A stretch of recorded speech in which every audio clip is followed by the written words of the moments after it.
Após sua primeira aprovação, o jovem espadachim Tanjiro Kamado recebe uma nova missão: investigar o misterioso desaparecimento de jovens garotas em uma cidade à noite. Guiado por seu olfato aguçado, ele rastreia o rastro do responsável, um demônio que manipula as águas de um pântano sombrio. Mergulhando em uma luta perigosa, Tanjiro deve enfrentar o monstro e sua estranha habilidade de se multiplicar. Mas, no momento mais crítico, ele não estará sozinho, pois a força de sua determinação e o laço inquebrável com sua irmã Nezuko se tornarão suas maiores armas na busca pela verdade e pela salvação dos inocentes. Capítulo 1 O Demônio no Pântano Parte 1 O ar da noite, pesado e morno, envolvia as ruas de Asakusa como um manto de seda. Tanjiro Kamado, com sua inconfundível caixa de madeira às costas, sentia a pulsação da cidade sob seus pés. As luzes de neon, uma sinfonia de tons vibrantes, ofuscavam as estrelas, e o som dos seus sapatos de madeira ecoava em um ritmo constante, um tamborilar solitário na imensidão da metrópole.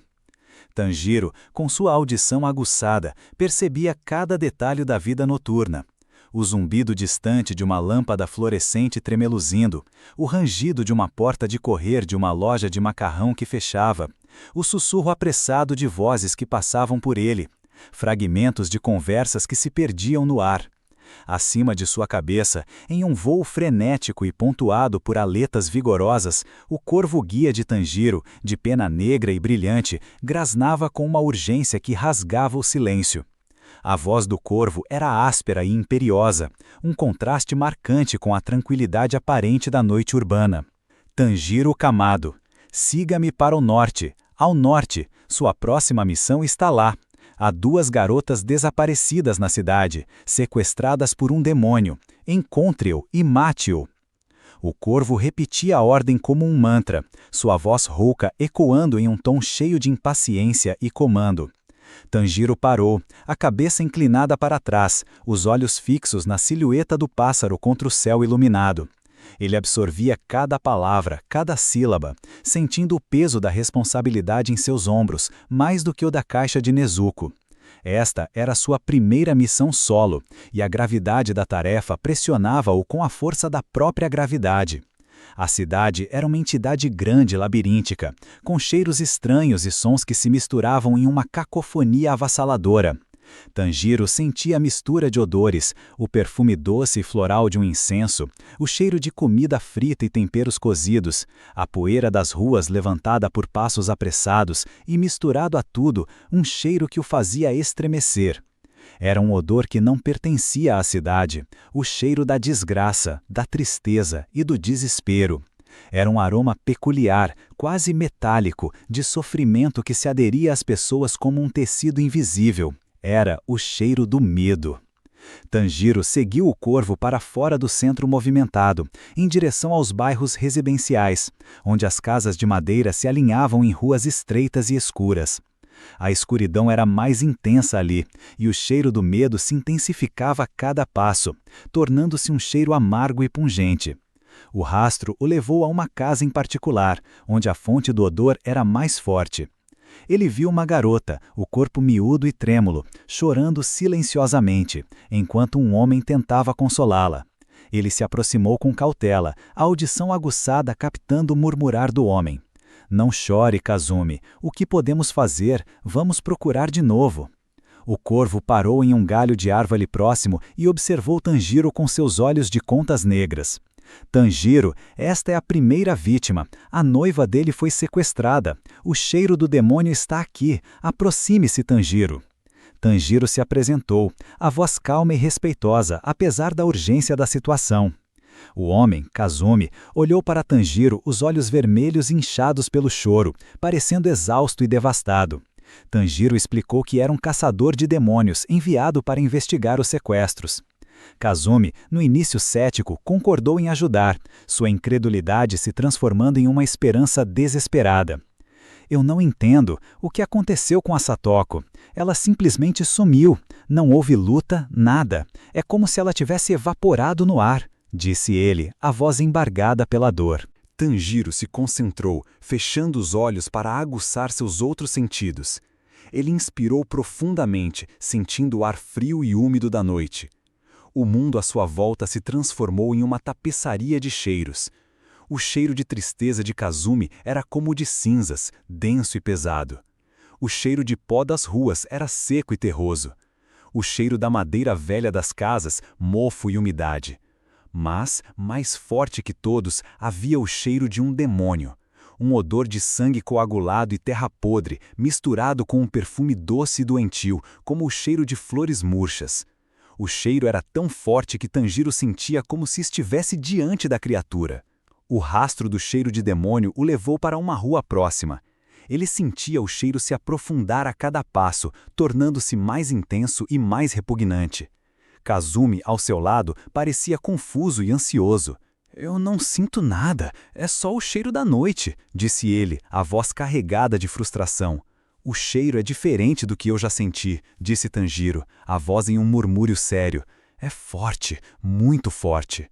O rastro os levou para um beco escuro, onde o cheiro de demônio se tornou avassalador, quase insuportável. Tanjiro pediu para Kazumi ficar atrás dele, a mão já no punho de sua espada Nichirin, o metal frio contra sua palma.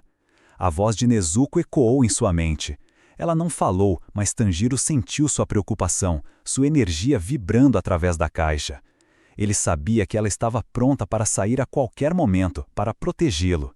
O cheiro do demônio se intensificou, invadindo suas narinas como ondas de náusea. O odor de morte e putrefação era tão palpável que Tanjiro sentiu que o demônio estava muito perto. Ele inspirou fundo mais uma vez, e então ele sentiu algo diferente, um cheiro de sangue novo, fresco e quente, que se misturava com o odor pútrido. Ele parou abruptamente, a espada em punho. Uma pequena poça de água se espalhou na rua. Tanjiro sabia que aquilo não era água da chuva. A água parecia se mover por conta própria, como se tivesse vida. A poça cresceu e, de repente, algo emergiu dela. Era uma figura esguia e pálida, com olhos vermelhos e cabelos pretos espetados. Era um demônio, e o cheiro de sangue vinha dele. O demônio sorriu, exibindo dentes afiados como presas. Ele olhou para Tanjiro e em seguida para Kazumi, parado alguns metros atrás. "Ah, vejo que vocês me encontraram. Vocês são caçadores de demônios?" O demônio disse em uma voz seca e fria. "O que vocês querem? As garotas? Não as procurem, eu já as engoli, uma por uma." Kazumi tremeu, aterrorizado. Ele gritou: "O que você fez com a Satoko? Onde ela está?" O demônio zombou, uma risada estridente ecoando no beco. "Ela está bem aqui."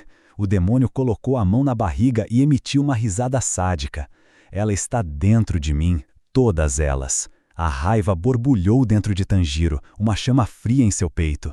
Ele não podia permitir que esse monstro machucasse mais ninguém. Ele tinha que acabar com isso. Ele apontou a espada para o demônio, sua voz firme. "Eu não vou deixar você continuar com isso. Eu vou te cortar a cabeça e te enviar para o inferno", disse Tanjiro, com a voz firme. O demônio olhou para Tanjiro e sorriu. "Oh, meu pequeno caçador, você é muito confiante para um novato. Mas não se preocupe, eu vou te dar um presente para você e para o seu amigo. Eu vou lhes dar uma morte rápida e indolor." O chão começou a tremer, o som de terra e esgoto borbulhando. A poça de água se espalhou e o beco se transformou em um pântano escuro. A lama e a sujeira subiram até os joelhos de Tanjiro. O demônio riu. "O meu pântano é a minha dimensão, e aqui eu sou o rei." A água se agitou e, de repente, duas figuras emergiram do pântano. Eram mais dois demônios, idênticos ao primeiro. A cada passo que eles davam, a água se agitava e os seus movimentos eram fluidos e rápidos. Tanjiro estava cercado. Um demônio se aproximava dele pela direita, o outro pela esquerda e o original pela frente. Ele sabia que não podia lutar contra os três ao mesmo tempo, mas não tinha outra escolha. A lâmina de sua espada tremia em suas mãos e ele sabia que teria de ser rápido e eficaz. Capítulo 1. O demônio no pântano, parte 2. O chão de pedra deu lugar a uma substância escura e pegajosa. Tanjiro sentiu seus pés afundarem na lama densa, cada movimento exigindo mais força. A noite parecia ter se aprofundado, e o ar, antes apenas úmido, agora exalava um fedor de terra podre e sangue. O som da voz de Kazumi, um grito desesperado de terror, chegava a Tanjiro como um eco distante. Os 3 demônios, idênticos em cada detalhe, cercaram-no. Eles pareciam feitos de sombra e fumaça, seus corpos esguios e pálidos contrastando com os olhos vermelhos que brilhavam na penumbra. Um deles, o clone da esquerda, levantou a mão, as unhas longas e afiadas como facas. Então, o que você vai fazer, pequeno caçador? A voz dele era um sussurro maligno. Você não pode nos atacar, não pode nos machucar. Nós somos o pântano. Ele não viu o ataque chegando, ele sentiu. Uma mudança sutil e arrepiante no ar, uma vibração que não era som, mas uma espécie de tremor que corria por sua espinha. Seus sentidos, já no limite, gritaram um alerta instantâneo, e o mundo se desacelerou para ele. Os gritos desesperados de Kazumi, que outrora pareciam próximos, tornaram-se um eco distante e abafado pela adrenalina. O clone da direita se lançou contra ele, não como uma criatura de carne e osso, mas como uma sombra em movimento, uma mancha escura e fluida que deslizava pelo pântano com uma velocidade impossível. A visão de Tanjiro captou o brilho vermelho dos olhos do demônio, um fogo frio em meio à escuridão, e o sorriso cruel que se estampou em sua face pálida. O ataque não teve som, apenas o sussurro da água sendo deslocada, um som abafado e úmido. Tanjiro não pensou, apenas agiu instintivamente. Seu corpo, treinado em longas noites de frio e exaustão, respondeu por conta própria. Ele rodou o corpo sobre o próprio eixo, um giro rápido e preciso, a sola de suas sandálias de madeira esmagando a lama fétida sob seus pés. Em um movimento fluido e elegante, ele girou a espada, a empunhadura firme em suas mãos, a lâmina fria cortando o ar em um assobio agudo e limpo. A respiração da água, primeira forma, corte da superfície da água, fluía através de seu corpo. A técnica, antes memorizada, agora era uma extensão natural de sua vontade. A lâmina de sua espada, afiada e resiliente, cortou o ar em um arco rápido e limpo, tão gracioso e poderoso quanto a corrente de um rio. O impacto era iminente, e Tanjiro esperava o som pesado e satisfatório de carne sendo cortada. Mas, em vez de um som de carne e osso, ele ouviu um chiado. Não um som de dor, mas um som de algo se esvaziando, um sibilo úmido e fútil. A força que ele colocou no golpe não foi resistida, ela passou através do braço do demônio como se fosse ar denso. Foi então que Tanjiro viu o que aconteceu. O braço do demônio não sangrou, ele se desintegrou. Como uma ilusão que se desfaz, o braço se transformou em uma névoa escura e espessa de pântano, os grãos de lodo e água se desfazendo no ar úmido. O cheiro de podridão se intensificou por um breve momento, invadindo as narinas de Tanjiro, e em menos de um segundo a névoa se condensou. O braço do demônio reformou-se em segundos, as gotas de água e os grãos de sujeira se juntando em uma massa sólida, como se nada tivesse acontecido. A percepção de Tanjiro captou a gravidade da situação. Aquele não era um inimigo convencional que podia ser cortado com força bruta. Era algo mais, algo que se desviava das leis normais de combate. Sua lâmina, feita para matar demônios, não havia feito mais do que rasgar uma cortina de fumaça. O frio no beco, já intenso, agora parecia se infiltrar em seus ossos. A batalha, ele percebeu, seria mais difícil do que imaginava. Ele se preparou, os olhos fixos nos 3 demônios, a lâmina ainda em punho. Você não pode nos ferir, garoto. O demônio original riu, sua voz vindo de todas as direções. Nós somos a água, somos o ar e somos a noite. Tanjiro percebeu que precisava de uma estratégia diferente. Ele fechou os olhos e se concentrou. Ele inspirou profundamente, sentindo o ar em seus pulmões se transformar em energia. Tanjiro sentiu a presença de Nezuko atrás dele. Ela não fez um som, mas ele sabia que ela estava ali, pronta para ajudá-lo. A sua audição aguçada captou o som de movimentos rápidos. O clone da direita estava se preparando para atacar novamente, e o da esquerda se movia para suas costas. Nezuko, espere! Tanjiro pensou em sua mente, enviando uma mensagem para sua irmã. Eu preciso de um plano, eu preciso entender a técnica deles. O pântano escuro, agora o palco da batalha, parecia ter vida própria. A cada movimento, a lama fétida e espessa se agitava, produzindo um som borbulhante e nojento. O clone da direita, a mesma figura esguia e pálida, avançou contra Tanjiro com uma velocidade assustadora, suas unhas afiadas como garras. Ele atacou em um arco amplo e horizontal, um golpe destinado a decapitar Tanjiro de uma só vez. Tanjiro reagiu em um reflexo puro, o instinto de sobrevivência sobrepondo-se a qualquer pensamento. Ele se abaixou no último instante, o vento do golpe roçando o topo de sua cabeça, trazendo o cheiro doce e doentio do sangue de demônio. O movimento foi tão rápido que ele sentiu o ar vibrar acima dele, um zumbido agudo que o fez estremecer. Sem perder o ritmo, ele girou o corpo novamente, a lâmina de sua espada descrevendo um círculo preciso no ar. Desta vez, ele mirou a perna do demônio, esperando que um ataque a uma área de suporte pudesse desestabilizá-lo. A lâmina desceu em uma velocidade vertiginosa, rasgando o ar com um assobio cortante. O metal acertou a carne, mas em vez do baque sólido que ele esperava, o som foi o mesmo chiado oco e frustrante. A perna do demônio, no exato ponto do contato, se desfez em uma nuvem de fumaça escura, um odor pútrido e salgado de pântano invadindo as narinas de Tanjiro. A fumaça, densa e oleosa, se espalhou por um instante e então, com uma velocidade que fez o coração de Tanjiro pular, se reconstituiu. A perna do demônio estava inteira, como se o golpe nunca tivesse acontecido. A raiva e a frustração borbulharam dentro de Tanjiro. Seus ataques não estavam funcionando. Seu corpo treinado e sua espada forjada para matar demônios eram inúteis contra a natureza fluida e evasiva daquele inimigo. Ele estava lutando contra o pântano em si, uma criatura que podia se moldar e se regenerar à vontade, tornando a batalha um jogo de gato e rato em que ele era o rato. Ele se levantou, a lama fétida grudando em suas roupas e nas pernas, os olhos fixos nos três demônios. A lâmina de sua espada, que deveria ter trazido a morte ao inimigo, parecia pesada e inútil em suas mãos. Ele precisava de uma nova estratégia, e precisava dela rápido. Enquanto isso, a garota que Tanjiro e Kazumi encontraram, Satoko, apareceu, terrorizada. Ela estava presa na dimensão do pântano. Não, não, não! O que está acontecendo? Ela gritou para ele. Não se preocupe, eu vou te salvar, Tanjiro gritou para ela. Você não pode me salvar, o demônio original disse. Você nem pode me tocar. E a garota, ela é nossa. O clone da esquerda, a terceira figura idêntica, atacou. Seus movimentos eram ainda mais rápidos, mais fluidos, como se fosse feito de pura escuridão. O demônio se moveu por entre o pântano com uma agilidade sobrenatural, e o som do borbulhar da lama parecia rir de Tanjiro. Ele percebeu que os clones estavam coordenando seus ataques, cercando-o para não haver escapatória. A cada golpe desviado, Tanjiro sentia o cheiro doce e enjoativo do demônio. Seus instintos o alertavam para a armadilha. Desta vez, Tanjiro não tentou cortar o demônio.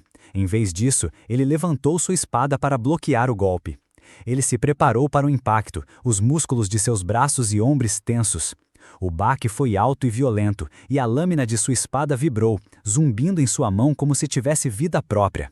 A força do ataque foi inesperada. Ele sentiu o impacto em todo o seu corpo, uma onda de choque que subiu de seus braços até seus ombros e pescoço. Era como se ele tivesse bloqueado um martelo de metal, não as garras de um demônio. O choque do golpe foi tão forte que a garrafa de água em sua cintura, feita de bambu e amarrada com um cordão, não suportou. Ele ouviu um som de quebra, um estalo seco e surdo que se perdeu na cacofonia da luta. A água, fresca e limpa, começou a escorrer. Tanjiro sentiu o líquido frio escorrendo por suas pernas, uma sensação estranha e arrepiante em contraste com a lama morna e fétida. A água se misturou ao lodo do pântano, e por um instante o cheiro de terra limpa e fresca se misturou com o odor repugnante do demônio. Aquele pequeno detalhe o fez ter esperança. Tanjiro se viu em desvantagem. Ele estava cercado por 3 inimigos que podiam se regenerar, e o chão instável do pântano dificultava seus movimentos. Seu corpo estava exausto, mas sua mente estava mais clara do que nunca. A água que escorria por sua perna, a vibração da espada, a força do impacto, ele precisava usar tudo o que tinha para sobreviver. Ele sabia que não poderia continuar se defendendo para sempre. A água limpa misturada à lama fétida era o sinal que ele precisava para encontrar uma nova estratégia.